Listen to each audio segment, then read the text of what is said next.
आज जो chapter start करने जा रहे हैं बहुत ही मजेदार, बहुत ही इंटरेस्टिंग चैप्टर है। चैप्टर का नाम है अकाउंटिंग फॉर अमालगमेशन। नाम से पता चल रहा है अमालगमेट होना, मतलब मिल जाना, कुछ इस तरीके की बातें हैं।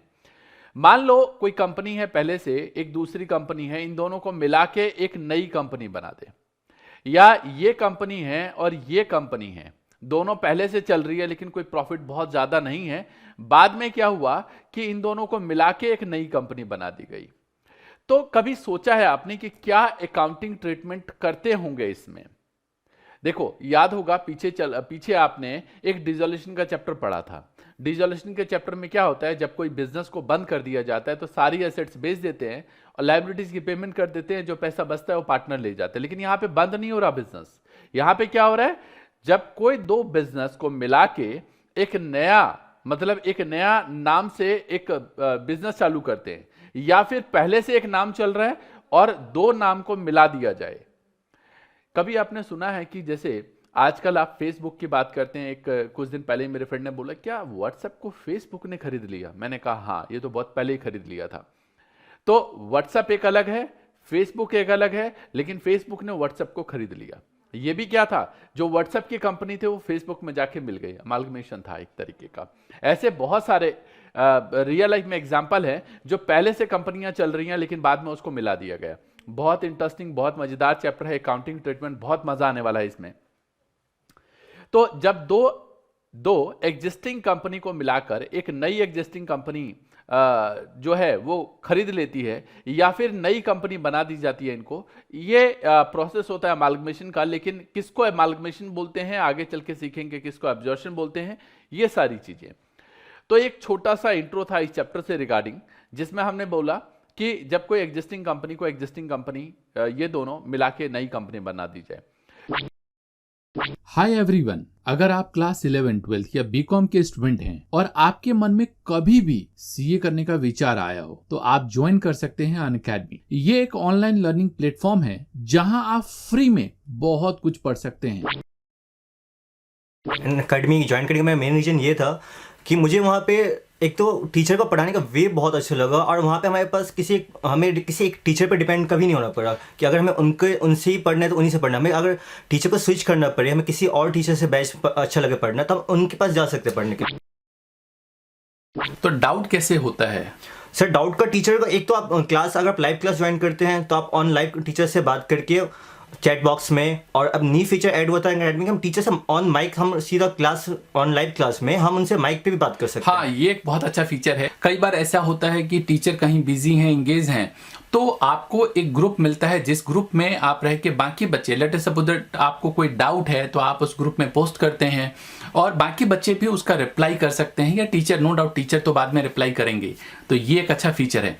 आपके लिए गुड न्यूज है, चाहे आप क्लास 11, 12 या बीकॉम के स्टूडेंट हो, आप फ्री में अपने कॉन्सेप्ट को स्ट्रॉन्ग बना सकते हैं और रिवीजन भी कर सकते हैं। अभी अनअकैडमी पर mega revision free test series चल रहा है। ये एक एमसीक्यू बेस्ड टेस्ट सीरीज होगा जो बहुत ही आसान होता है, जिसमें 30 मिनट्स में 20 एमसीक्यू क्वेश्चंस करने होंगे। 19 अप्रैल afternoon 2 PM accounts, 20 April afternoon 2 PM law, 21st April afternoon 2 PM math and 22 April afternoon 2 PM economics. तो टेस्ट देना बिल्कुल मत भूलना। और हाँ, आप जीत सकते हैं 1000 रुपीज का Amazon voucher in every test. तो है ना मजेदार? आपको सिंपल स्टेप में टेस्ट को ज्वाइन कर सकते हैं। लिंक नीचे डिस्क्रिप्शन में है, क्लिक ऑन लिंक, उसके बाद click on try Unacademy for free and click on start the test. चलो एक एक करके बात करते हैं। सबसे पहला क्वेश्चन अराइज होता है, what is amalgamation? Amalgamation means combination और merger. Point to be noted, combination और मर्जर, कंबाइन कर देना या फिर क्या कर देना, मर्ज कर देना। It may be in any one of 3 ways, या तो वो अमालगमेशन के नेचर में होगा, या फिर नेचर ऑफ एब्जॉर्प्शन होगा, या फिर क्या होगा, एक्सटर्नल रिकंस्ट्रक्शन होगा। ये 3 टॉपिक हैं। वैसे आपके कोर्स में आगे चल के एक चैप्टर भी है इंटरनल रिकंस्ट्रक्शन, मैं उसकी बात नहीं कर रहा हूं, मैं बात कर रहा हूं अमालगमेशन, एब्जॉर्प्शन और एक्सटर्नल रिकंस्ट्रक्शन की। सबसे पहले समझते हैं अमालगमेशन, क्योंकि चैप्टर का नाम ही अमालगमेशन, तो आपको पहले सीखना है अमालगमेशन होती क्या चीज है। नाउ, जब एक एग्जिस्टिंग कंपनी जो एक्स लिमिटेड है, एक दूसरी एग्जिस्टिंग कंपनी जो वाई लिमिटेड है, इन दोनों को मिला के एक नए नाम से कंपनी खोल लिया जाए, एक नए नाम से कंपनी ओपन कर लिया जाए, मान लो ये एक्स वाई लिमिटेड के नाम से ओपन किया गया, इसको बोलेंगे अमालगमेशन। क्या बोलेंगे इसको? अमालगमेशन। ये जो कंपनियां हैं जो पहले से चल रही थी, इसको बोलते हैं ट्रांसफरर या फिर वेंडर कंपनी। क्या बोलते हैं? ट्रांसफरर और वेंडर। मैंने पूरा फुल फॉर्म यहां पे लिख दिया, ट्रांसफरर और वेंडर कंपनी।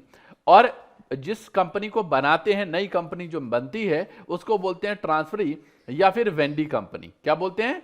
ट्रांसफरी और वेंडिंग कंपनी। इसको परचेजिंग कंपनी भी बोलते हैं। यहां पे बच्चों को बड़ी प्रॉब्लम होती है, कई बार बच्चे भूल जाते हैं। मैंने बहुत प्यारा सा एग्जांपल लिया, जैसे ये येलो कलर है, ये जो देखते हो ये सियान बोलते हैं वैसे तो, जो कलर की लैंग्वेज जो होती है उसमें, आप ब्लू बोल सकते हो वैसे एक तरीके से। इन दोनों को जब मिलाते हैं तो ये जो कलर बनता है वो ग्रीन है। तो मतलब एक पहले से है, एक पहले से है, इन दोनों को मिला के एक नया कलर ले आए। ऐसे ही ये है कि एक एग्जिस्टिंग कंपनी दूसरी एग्जिस्टिंग कंपनी दोनों को मिला के एक नई कंपनी बनाई गई, जिसको बोलते हैं अमालगमेशन। क्या बोलते हैं इसको? अमालगमेशन। नाउ अगला है एब्जॉर्प्शन। ये क्या होता है जी? पहले से एक कंपनी है एक्स लिमिटेड, दूसरी कंपनी वाई लिमिटेड, और तीसरी कंपनी जो जेड लिमिटेड वो भी पहले से है, लेकिन ये दोनों कंपनियां सिक हैं, तो इस एग्जिस्टिंग कंपनी ने इन दोनों को हायर कर लिया, मतलब एक मिला लिया अपने अंदर, खरीद लिया। इसको बोलते हैं एब्जॉर्प्शन। जो फेसबुक और व्हाट्सएप का केस था वो यही था, एब्जॉर्प्शन। वो अमालगमेशन नहीं था। ओके, वो क्या था? एब्जॉर्प्शन था। तो ये एक एग्जिस्टिंग कंपनी, ये एक दूसरी एग्जिस्टिंग कंपनी, दोनों को मिला के एक नई कंपनी बना दे, इसको बोलते हैं क्या? एब्जॉर्प्शन। ये जो कंपनी जाती है उसको बोलते हैं वेंडर या फिर ट्रांसफरर। और जो कंपनी खरीदते, मतलब जो कंपनी खरीदने वाली कंपनी है, उसको बोलते हैं ट्रांसफरी या वेंडी कंपनी। ट्रांसफरी या फिर वेंडी कंपनी, इसको परचेजिंग कंपनी भी बोलते हैं।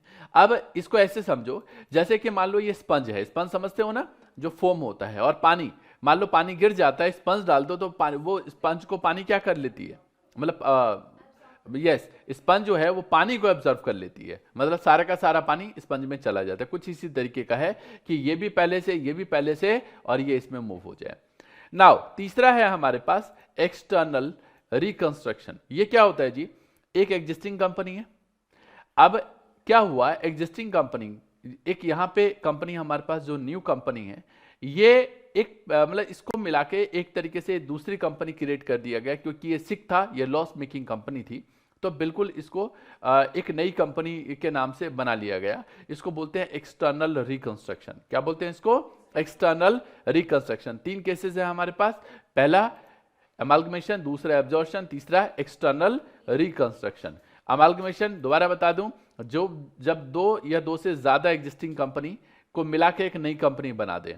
एब्जॉर्प्शन जब 2 या 2 से ज्यादा एग्जिस्टिंग कंपनी को, एक पहले से एक एग्जिस्टिंग कंपनी है जिसने इसको टेक ओवर कर लिया, और तीसरा है एक एग्जिस्टिंग कंपनी है, दूसरी के नई कंपनी बना दिया जाए, नए नाम से उसको ओपन कर दिया जाए, क्योंकि सिक या लॉस मेकिंग कंपनी थी। ओके, अभी जो हम पढ़ने वाले हैं यहां पे, वो बात करने वाले हैं सिर्फ अमालगमेशन की। अमालगमेशन जो है वो अकाउंटिंग स्टैंडर्ड 14 के तहत आता है, और इसको रिवाइज भी करते हैं बार बार।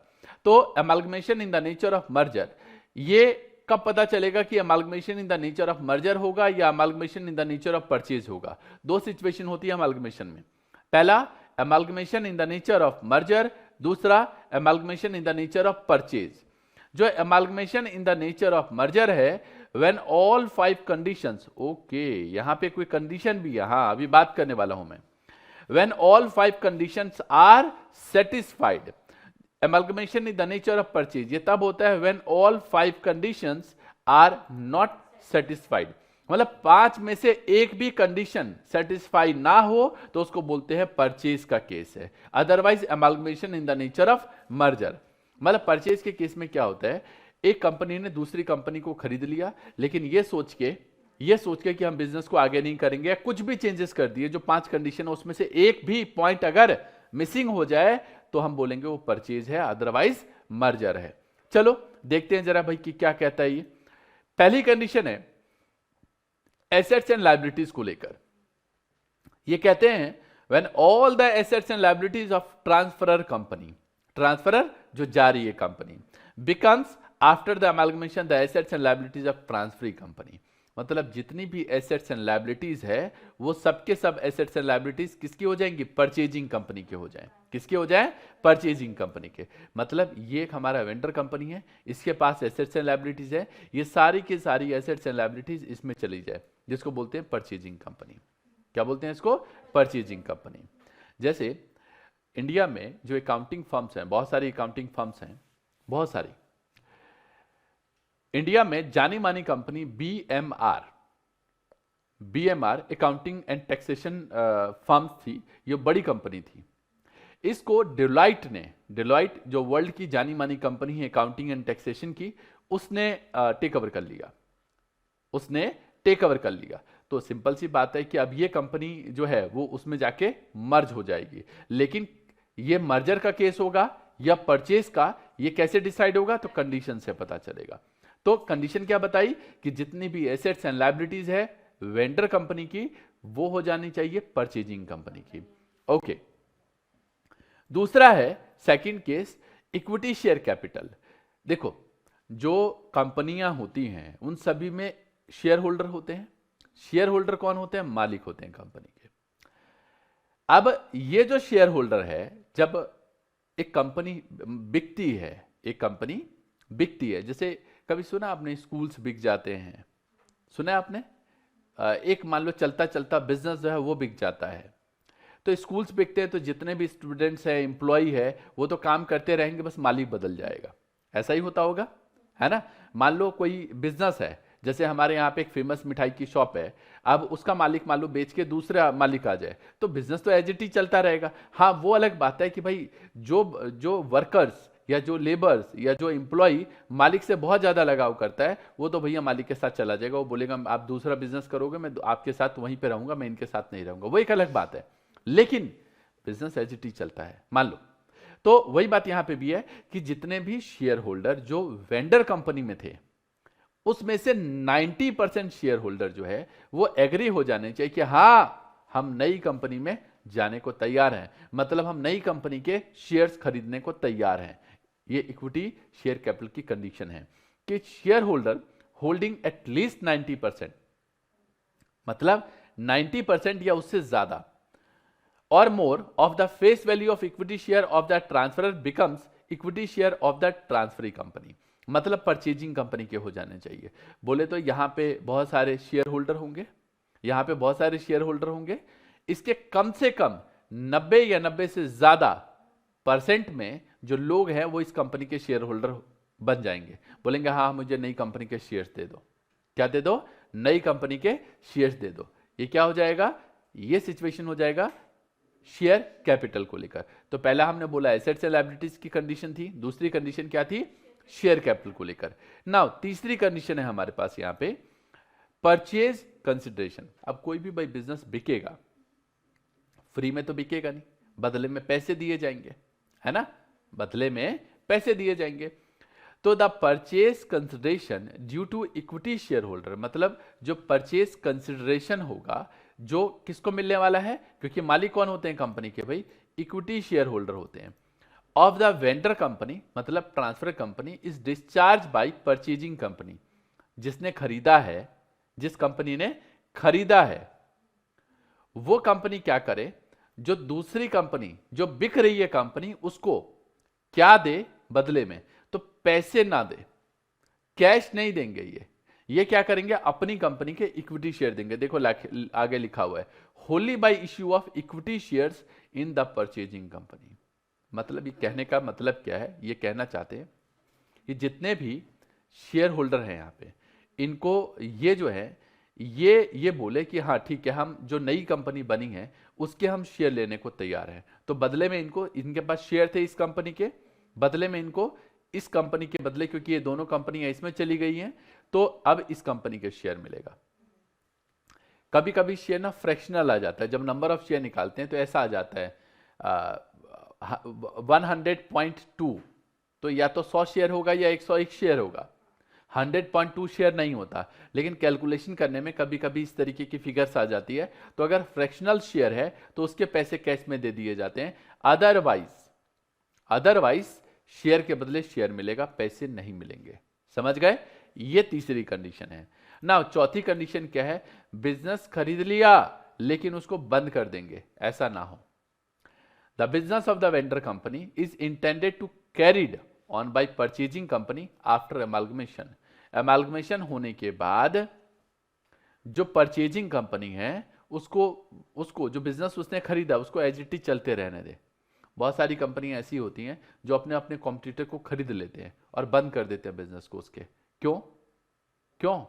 इसके पीछे रीजन होता है कि हम बस एक ही हैं, हमारे जैसा कोई ना हो। ओके, तो ऐसा ना हो यहां पे, नहीं तो ये मर्जर का केस नहीं होगा, फिर ये परचेज का केस हो जाएगा। ये कंडीशन हम इसलिए पता कर रहे हैं ताकि हमें पता चल सके amalgamation in the nature of merger है या amalgamation in the nature of purchase है, क्योंकि इनकी अकाउंटिंग ट्रीटमेंट अलग होती है। ओके, और अगला है हमारे पास नेक्स्ट। इसको अगर देखें यहाँ पे तो ये जो बिजनेस है पूरा का पूरा, ये परचेजिंग कंपनी इस बिजनेस को एज इट इज रन करे, बंद ना करे। और finally book value, no adjustment is intended to be made to the book values of assets by way of revaluation or otherwise। अभी याद है पीछे आपने 12th क्लास में, इवन फर्स्ट ईयर में भी रिवैल्यूएशन अकाउंट्स पढ़े थे। फर्स्ट ईयर में तो शायद पढ़ा हो, लेकिन 12th क्लास में तो आपने पक्का पढ़ा है रिवैल्यूएशन अकाउंट। जब कोई नया पार्टनर बिजनेस में एंटर करता है या कोई पार्टनर की डेथ हो जाती है या रिटायर हो जाता है तो रिवैल्यूएशन पढ़ा है आपने। यहां पे क्या है, कोई भी एडजस्टमेंट नहीं किया जाएगा to be made to the book value of assets of the vendor company when they are incorporated in the financial statement of purchasing company। मान लो मैंने एक चलता हुआ बिजनेस खरीद लिया, तो उसके पास जो एसेट्स और लायबिलिटीज है वो सब मेरी है। बिजनेस खरीदा है तो जो एसेट्स है सब मेरा, जो लायबिलिटीज है सब मेरी, ऐसा ही होगा। तो ये बुक वैल्यू, ये क्या है, एक तरीके से इसकी बुक वैल्यू है, और book value as it is होनी चाहिए, उसमें किसी भी प्रकार का कोई चेंजेस नहीं होना चाहिए। समझ गए? तो जितनी भी एसेट्स एंड लायबिलिटीज है, मान लो इसकी वैल्यू 10 लाख है तो ये 10 लाख एज इट इज दिखाएंगे, ना घटाएंगे वैल्यू ना ही बढ़ाएंगे। मान लो एक प्लॉट है या बिल्डिंग है, उस बिल्डिंग की वैल्यू 2 लाख है, लेकिन आज के डेट में उस वैल्यू उनकी किताबों में, उनके बुक्स में, उनके अकाउंट्स में, उनके बैलेंस शीट में मान लो 2 लाख रुपए वैल्यू शो कर रहा है, लेकिन आज के डेट में एक्चुअल में उसकी वैल्यू 10 लाख है मान लेते हैं, तो ये 10 लाख नहीं शो करेंगे।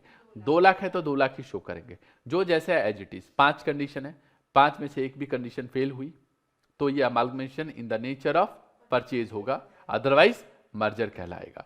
अब कंडीशन क्लियर हो गई अच्छे से आप सभी को।